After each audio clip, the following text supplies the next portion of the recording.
ইয়াসির আলী, মোসাদ্দেক সৈকত দুজনের একজনকে দেখা যেতে পারে বিশ্বকাপ দলে। চোট কাটিয়ে ফেরার অপেক্ষায় থাকা তাসকিন 2 মাস পর বোলিং শুরু করেছেন, তাকেও বিবেচনায় রেখেছেন নির্বাচকেরা।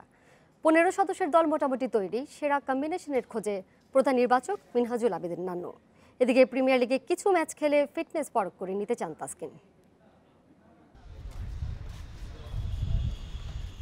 কাঁধের চোট বয়ে বেড়াচ্ছেন মাহমুদুল্লাহ রিয়াদ।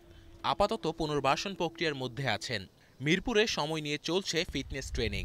বিশ্বকাপের আগে শতভাগ ফিট হয়ে ওঠার চেষ্টা টাইগার তারকার। বিশ্বকাপের জন্য বিবেচনায় আছেন তাসকিন। চোট কাটিয়ে মাঠে ফেরার লড়াইয়ে জিততে চান টাইগার স্পিড স্টার। প্রিমিয়ার লিগের কিছু ম্যাচে খেলার সম্ভাবনা জেগেছে। তাসকিনকে বিশ্বকাপ দলের জন্য ভাবছেন নির্বাচকেরা। মাশরাফি, রুবেল, মুস্তাফিজ নিশ্চিত। ফোর্থ সিমার হিসেবে তাসকিন, শফিউলের একজনকে নেওয়া হবে দলে। ফিটনেস টেস্টে মাশাআল্লাহ পাস হয়েছে। এখন বোলিংও শুরু করলাম, আজকে 30টা বোলিং করলাম শর্ট রান আপে। তো আল্লাহ চাইলে সামনে ইন্টেন্সিটি আরও বাড়তে থাকবে, একদিন পরপরই বোলিং। তো ইনশাল্লাহ আশা করছি আল্লাহ যদি চায় সুপার লিগ থেকে খেলতে পারবো। দলের খসড়া তৈরি করে ফেলেছেন নির্বাচকেরা। নড়চড়ে তেমন সুযোগ নেই, তারপরও আছে যদি কিন্তু। বিসিবি ভালো খেলছে এবং মোসাদ্দেকও ভালো খেলছে। এমন একটা জায়গায় বিশ্বকাপটা হচ্ছে, এখানে এক্সপিরিয়েন্স প্লেয়ারের মূল্যায়নটা সবচেয়ে বেশি, কারণ ইংল্যান্ডে সবসময় কন্ডিশন টোটালি আলাদা এবং এক্সপিরিয়েন্সটা খুব কাজে লাগে।